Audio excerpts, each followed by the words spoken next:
Hello friends, welcome to my YouTube channel. मी यज्ञा दयानंद गुरव तुमचं माझ्या यज्ञा ई लर्निंग या चॅनलवर स्वागत करते. मुलांना आज आपण थर्ड चॅप्टर जो आहे आपला प्रॉपर्टीज ऑफ नॅचरल रिसोर्सेस त्याचा जो सेकंड पार्ट आहे आजच्या व्हिडिओमध्ये आपण तो कवर करणार आहोत. त्याआधी ज्यांनी चॅनल सबस्क्राईब नसेल केला त्यांनी प्लीज चॅनल सबस्क्राईब करा, बेल आयकनवर क्लिक करा. व्हिडिओ आवडल्यास व्हिडिओला लाईक करा, कमेंट करा, जास्तीत जास्त लोकांपर्यंत शेअर करा. चला तर मग सुरू करूया आपल्या सेकंड पार्टला. सो टेम्परेचर रेग्युलेशन्स म्हणजेच काय तर तापमानावर नियंत्रण, तापमान नियंत्रण म्हणजेच त्याच्यावर कंट्रोल करणं. सो पृथ्वीला सूर्याकडून ऊर्जा मिळते आणि ही ऊर्जा पृथ्वी उष्णतेच्या रूपात परत फेकते. पृथ्वीभोवती असलेल्या हवेतील बाष्प जो आहे कार्बन डायऑक्साईड यासारखे घटक या उष्णतेचा काही भाग जो आहे तो शोषून घेऊन तो इतर घटकांना देतात. त्याच्यामुळे काय होतं, पृथ्वीचा जो पृष्ठभाग आहे तो उबदार राहतो आणि पृथ्वीवरील जी काही जे लिव्हिंग थिंग्स जे आहेत, जीवसृष्टी जी आहे ती अनुकूल होते. ओके, पृथ्वीवर हवाच नसती तर पृथ्वीच्या पृष्ठभागाचे सरासरी तापमान जे ते खूप कमी झाले असते. ओके, त्याच्यानंतर बघा इथे काय सांगितलं, use your brain power. What would happen if all the air surrounding us is remove. आपल्या अवतीभोवतीची सगळी हवा जर काढून टाकली असती तर काय झालं असतं. Okay, then will sound be heard in space. अवकाशात आवाज ऐकू येईल का असं विचारलंय. त्याच्यानंतर बघा काय सांगितलंय, ट्रान्समिशन ऑफ साऊंड म्हणजेच त्या ध्वनीचे प्रसारण होणे. Okay, all the sounds that we hear reach us through the surrounding air. The density of air also changes due to change in its temperature. In winter, the density of the air increases. We can hear the whistle of a distant train clearly early in the morning in winter. Air is useful as a medium for the transmission of sound. म्हणजे आपल्याला ऐकू येणारे सर्व आवाज जे आहेत आपल्या अवतीभोवतीचे ते हवेतून आपणापर्यंत येऊन पोहोचलेले असतात. आणि तापमानातील बदलामुळे काय होतं, हवेची जी घनता आहे ती सुद्धा चेंज होते, ती सुद्धा बदलते. आणि थंडीमध्ये हवेची जी घनता आहे ती वाढते. त्याच्यामुळे थंडीत पहाटे दूरच्या आगगाडीचा आवाज सुद्धा आपल्याला स्पष्टपणे ऐकू येतो. यावरून आपल्याला असं लक्षात येतं की ध्वनीचे प्रसारण होण्यासाठी हवेचं जे हवा जी आहे ती माध्यम म्हणून आपल्याला त्या हवेचा उपयोग होतो. Okay, then properties of water. आता पाण्याचे जे गुणधर्म आहेत तर ते कोणते आहेत. What are the state in which water is found. पाणी कोणकोणत्या अवस्थांमध्ये आढळतं. Then what influence will you draw from the picture alongside. शेजारील चित्र जे आहे ते बघून तुम्हाला काय निष्कर्ष काढता येतं. Then water occurs in liquid state under ordinary conditions. Water is a fluid substance.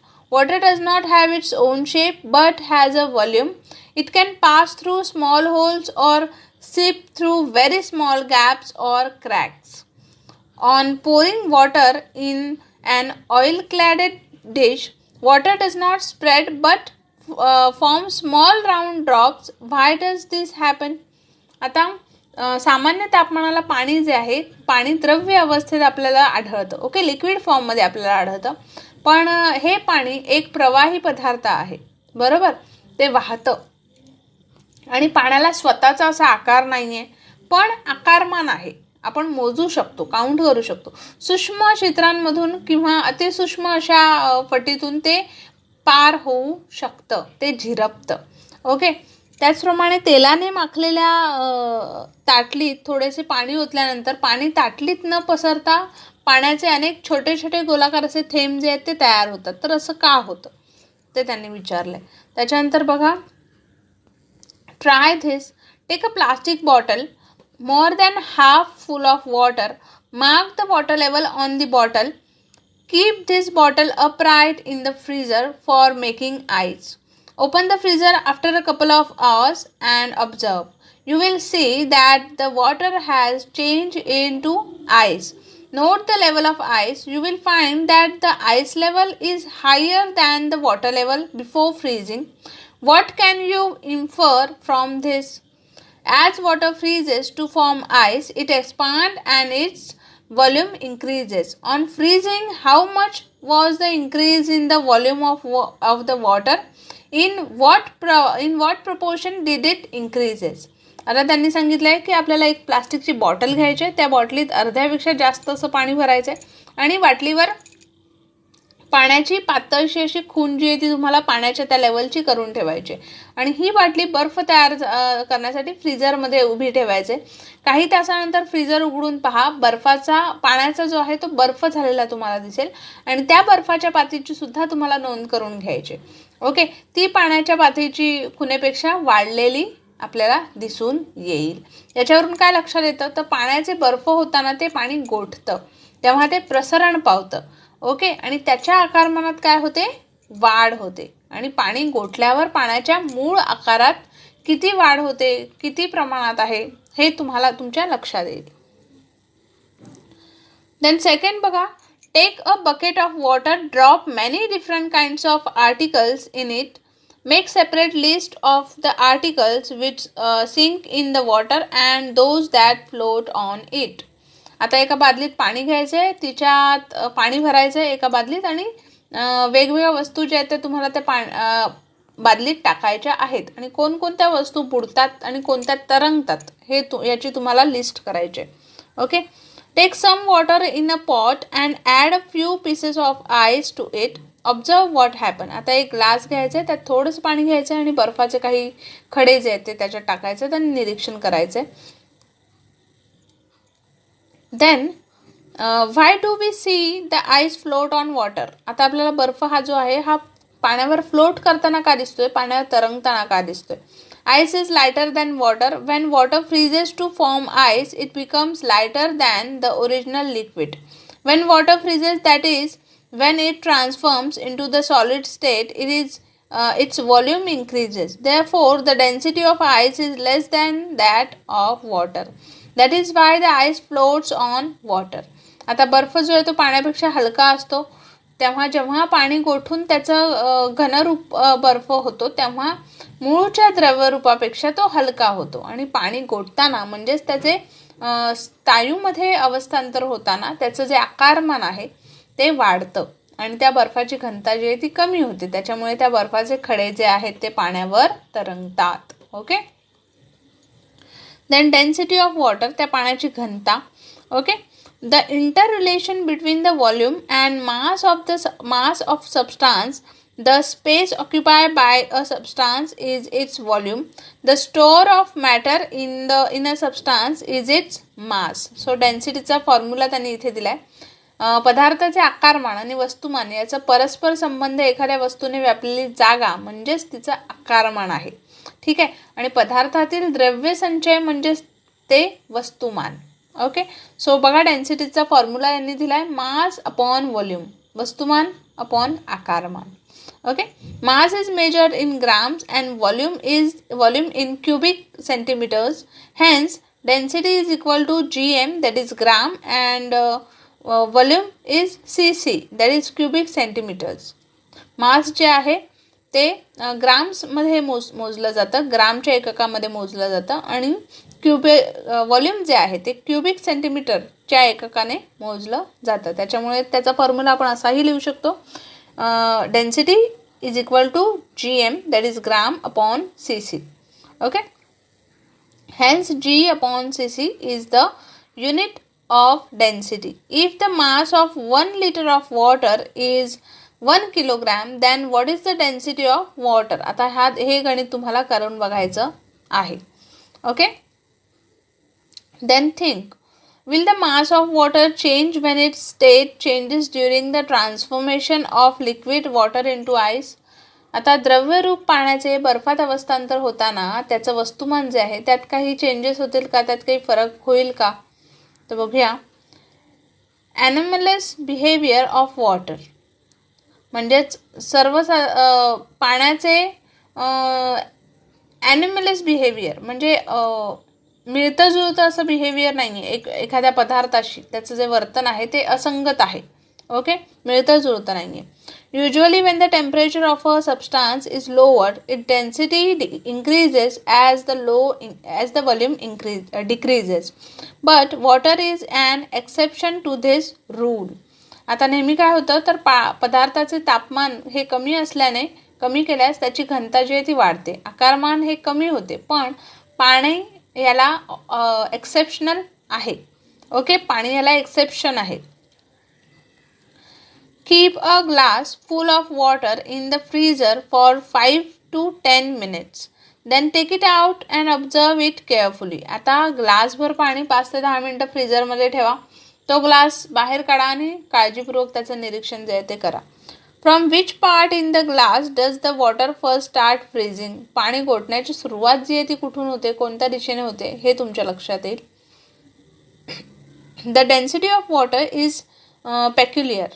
When water at normal temperature starts cooling, its density increases like that of most liquid. However, if its temperature falls below 4 degrees Celsius, its density starts decreasing. This means that the density of water is maximum at 4 degrees Celsius. If the temperature of water is lowered below 4 degrees Celsius, its density decreases and volume increases. It means that water expands when the temperature falls below 4 degrees Celsius. This is called the anomalous behavior of water. आता पाण्याच्या घनतेचं एक वैशिष्ट्य आहे. नेहमीच्या तापमानाचे पाणी थंड होऊ लागल्यावर सर्वसाधारण ते द्रवाप्रमाणे त्याची घनता जी आहे ती वाढत जाते. पण 4 डिग्री सेल्सिअस तापमानाच्या खाली तापमान गेल्यास पाण्याची जी घनता आहे ती कमी होऊ लागते. म्हणजेच 4 डिग्री सेल्सिअस या तापमानाला पाण्याची ती घनता जी आहे ती सर्वात जास्त असते आणि 4 डिग्री सेल्सिअसच्या पाण्याचे तापमान हे कमी केल्यास त्याची घनता जी आहे ती कमी होऊन त्याचं आकारमान जे आहे ते वाढतं. म्हणजेच 4 डिग्री सेल्सिअसच्या खाली तापमान जाऊ लागल्यावर पाणी हे प्रसरण पावतं. त्यालाच आपण एनॅमलेस बिहेवियर असं म्हणतो. Okay, then use your brain power. In cold countries, how do aquatic animals remain alive even after the rivers or lakes freeze in winter? आता जे कोल्ड कंट्रीज आहेत, अतिथंड प्रदेश जे आहेत, तिथे नदी तलाव गोठल्यावरही जे लिव्हिंग थिंग्स जे असतात, तिथे प्राणी जे असतात जलचर, ते जिवंत का राहू शकतात. Okay, take 2 big glasses of water, add 4 to 5 spoonful of salt to the water in 1 glass and dissolve it completely. Now place a potato in it water. In the second glass, the potato will sink. Take out the potato from that glass and put it in the salt water and observe. The density of water in that glass is greater due to the dissolved salt. The potato floats in that water because of the increased density. Why is it easier to swim in the sea than in a well or a lake? Okay, आता तुम्हाला 2 मोठे पेले घ्यायचे, त्यात पाणी घालायचं आणि एका पेल्यातील पाण्यात 4 ते 5 चमचे मीठ घालून ते पूर्णपणे विरघळून द्यायचे. त्याच्यानंतर दुसऱ्या पेल्यात तुम्हाला पाण्यात एक बटाटा टाकायचा आहे. बटाटा पाण्यात बुडेल, ठीक आहे, आणि बटाटा त्या पेल्यातून बाहेर काढून मिठाच्या पाण्यात टाकायचं आणि त्याचं निरीक्षण करायचं. काय होईल तर बटाटा हा पाण्यात विरघळलेला असल्यामुळे त्या पेल्यातील पाण्याची घनता जी आहे ती वाढेल आणि त्या वाढलेल्या घनतेमुळे बटाटा जो आहे तो पाण्यात तरंगू लागेल. ओके,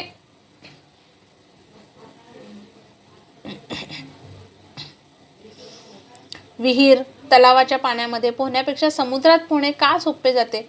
वरील कृतीमध्ये पेल्यातील पाण्यात मीठ टाकल्यावर ते विरघळते, म्हणजेच ते दिसेनासे होते आणि अशा प्रकारे नाहीसे होते. म्हणजेच नेमके काय होते? Okay, in above activity the salt dissolve in water in the glass, that is it disappear. What happens Wien it disappear like this? When the salt dissolves in water, its particles spread in water. Slowly they become smaller and smaller. Ultimately they become so small that they cannot be seen. That is, they mix completely with water. This is what is called dissolving. Okay, म्हणजे वरील कृतीतून पेल्यातील पाण्यात मीठ टाकल्यावर ते विरघळतं, म्हणजेच ते दिसेनासं होतं आणि अशा प्रकारे ते नाहीसं होतं. म्हणजे नेमकं काय होतं तर पाण्यात विरघळताना मिठाचे कण जे आहेत ते पाण्यात पसरतात आणि हळूहळू आणखी लहान होतात. शेवटी ते लहान होत असताना ते दिसेनासे होतात. ओके, म्हणजेच ते पाण्यात पूर्णपणे मिसळतात आणि त्यालाच आपण डिझॉल्विंग म्हणजेच विरघळणे असं म्हणतो. ओके, सॉल्यूट म्हणजेच द्राव्य. Okay, the substance that dissolve, असे पदार्थ जो पाण्यात विरघळतो कोणता आहे तर सॉल्ट. देन सॉल्व्हेंट म्हणजेच the substance in which solute dissolve, म्हणजे ज्या पदार्थात ते द्राव्य विरघळतं कोणतं आहे तर वॉटर. देन सॉल्युशन म्हणजेच what we get when the solid dissolve in solvent, म्हणजे जेव्हा द्राव्य द्रावकात संपूर्णपणे मिसळतं तेव्हा ते सॉल्युशन होतं. Okay. Then uses of water according to its property. बघा गुणधर्म सांगितला पाण्याचा इथे पाण्याच्या वापरानुसार. Water is useful for water transport due to its fluidity. Water falling down from a height is use to generate electricity with the help of a generator. Okay, म्हणजेच पाण्याच्या प्रवाहितेमुळे त्याचा जलवाहतुकीसाठी उपयोग होतो. उंचावरून खाली पडणाऱ्या पाण्याचा उपयोग करून जे जनित्र आहे त्या जनित्राच्या साहाय्याने वीज निर्मितीसुद्धा करता येते. Water is good coolant and is used in motor vehicle to control the temperature of the engine. पाणी हे उत्तम शीतक आहे, त्याच्यामुळे गाड्यांच्या रेडिएटर्समध्ये इंजिन तापलं की ते तापमान नियंत्रण करण्यासाठी पाणी हे वापरलं जातं. Many substances are soluble in water. बहुतेक पदार्थ हे पाण्यात विरघळतात. Water is a universal solvent. ते वैश्विक द्रावक आहे. Water is used as a solvent in factories, laboratories, food stuff and in various types of biological processes occurring in body such as digestion, excretion etcetera. पाण्यात अनेक पदार्थ विरघळतात, त्याच्यामुळे हे वैश्विक द्रावक आहे आणि द्रावक म्हणून पाण्याचा जो उपयोग आहे तो कारखान्यांमध्ये, प्रयोगशाळेत किंवा अन्न पदार्थांमध्ये किंवा शरीरात आपल्या अंतर्गत जे काही भाग आहेत जसं पचन क्रिया होणे, उत्सर्जन होणे, ते अनेक प्रकारात या पाण्याचा जो आहे तो आपल्याला उपयोग होतो. Water is useful for cleaning purposes such as for bathing, washing clothes etcetera. आंघोळी करणे, कपडे धुणे, भांडी स्वच्छ करणे इत्यादींसाठी सुद्धा आपल्याला पाण्याचा वापर होतो. ओके. सो फ्रेंड्स, या चॅप्टरचा आणखीन एक पार्ट होणार आहे. तर याचा जो नेक्स्ट पार्ट आहे त्याच्यामध्ये सॉईल हा जो कन्सेप्ट आहे तो आपण क्लिअर करणार आहोत. तर आजच्या व्हिडिओमध्ये एवढंच. आणि पार्ट 1ची जी लिंक आहे किंवा याच्या पुढच्या जो पार्ट आहे त्याची लिंक जी आहे ती डिस्क्रिप्शन बॉक्समध्ये दिलेली आहे. तिथे जाऊन तुम्ही हे दोन्ही पार्ट पाहू शकता. आणि हा धड्याचा जो आहे हा सेकंड पार्ट आहे, त्याच्यामुळे फर्स्ट आणि थर्डची लिंक मी डिस्क्रिप्शन बॉक्समध्ये दिलेली आहे. ओके. सो ऑफकोर्स व्हिडिओज आवडल्यास व्हिडिओला लाईक करा, कमेंट करा, जास्तीत जास्त लोकांपर्यंत शेअर करा. आणि चला तर मग भेटूया आपण आपल्या नेक्स्ट व्हिडिओमध्ये. तोपर्यंत take care and have a good day.